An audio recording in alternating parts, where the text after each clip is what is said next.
So you're thinking of moving to Las Vegas, Nevada, but you're not sure how much home you can actually afford here. With all the talk about home affordability being close to an all-time low, you are concerned about your next move. Well, then this video is for you, because we're going to dive into the factors that contribute to how much home you can afford while also addressing what percentage of your income your monthly mortgage payment should not exceed. So let's get after it right now.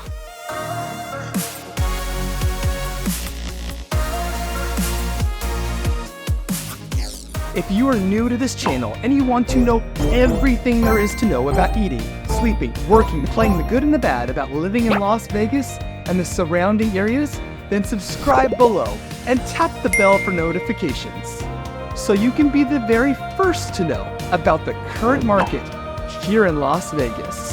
Hi, my name is Mark Pepe, and the team and I get calls and emails every day from people just like you looking for help on making their move to Las Vegas. We are passionate about removing the stress of relocating to a completely new city and state.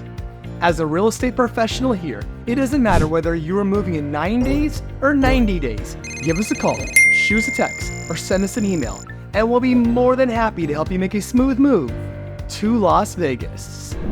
It is no secret that buying a house today requires a much bigger slice of people's income now, making this the most unaffordable housing market since 1984 by one measure. Inflation, high prices of homes, and rising interest rates have all contributed to making home affordability difficult to achieve.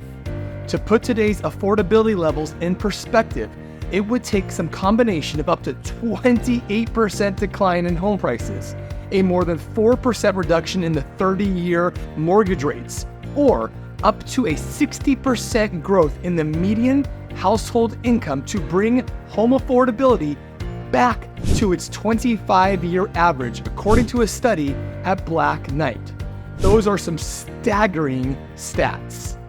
As a real estate professional, I've seen many people get too aggressive and get in over their heads, and I don't want to see that happen to you. While your personal savings goals and spending habits can impact your affordability, getting pre-qualified for a home loan can help you determine a sensible housing budget. So how much can you afford also depends on what stage of life you are in.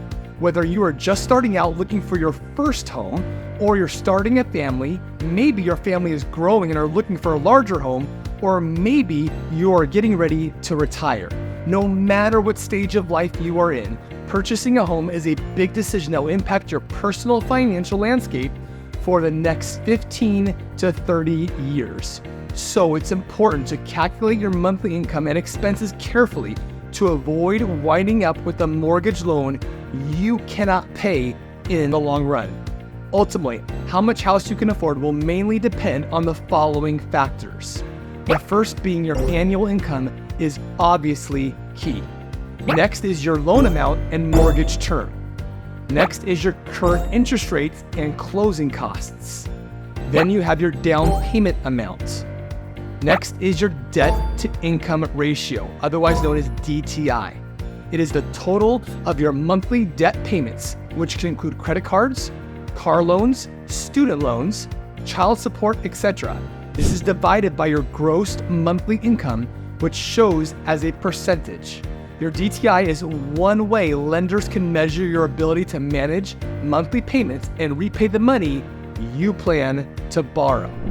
Then you have state property taxes, which for Clark County, where Las Vegas is located, is currently 0.64%, which is significantly lower than the national average of 1.07%. This makes Las Vegas an attractive city and area to purchase a home in. And that's not to mention there's also no state income tax as well. Then you have homeowners association fees. You also have homeowners insurance. And last but not least, you have private mortgage insurance, otherwise known as PMI, which is what many lenders commonly require if a borrower contributes less than 20% down payment on a home purchase. It protects the lender against losses that may occur when a borrower defaults on a mortgage loan. Generally, most home buyers will consider taking out a conventional mortgage loan. These loans typically require down payment of no less than 3% of the property value, although some lenders have programs at less than 3% out recently. There's also a minimum credit score of 620, but ideally over 700 credit score will help you get the best rate. Also, your debt-to-income ratio of 36% at a monthly payment that does not exceed 28% of your pre-tax or gross income. Housing policymakers typically go by standard threshold that paying anything over 30% of household income is considered unaffordable. Now, if you're ready to buy, working with a trusted mortgage lender is crucial to obtaining the best loan for your specific needs. Lenders look at a buyer's ability to deal with all of the fees and upfront costs associated with buying a home, such as closing costs and insurance fees. While your lender will tell you the maximum loan amount you qualify for, you should be taking a really close look at your budget to understand how much you could comfortably afford. Financial advisors, and I am not one of them, have a few rules to follow, but it's also up to you to understand what your comfort level is when taking on debt. To be on the conservative side, you will want to have 50% of your income going towards utilities, mortgage, and other essentials. Keeping your mortgage payment under 30% of your income ensures you have plenty of room for the rest of your needs and wants. If you're going to obtain a mortgage, here are some do's and don'ts. Let's start with the do's. Do keep your credit report shiny. Make those payments on time. Pay down your debt so that your credit score gets you the lowest rate possible. Do keep all financial records together and in order.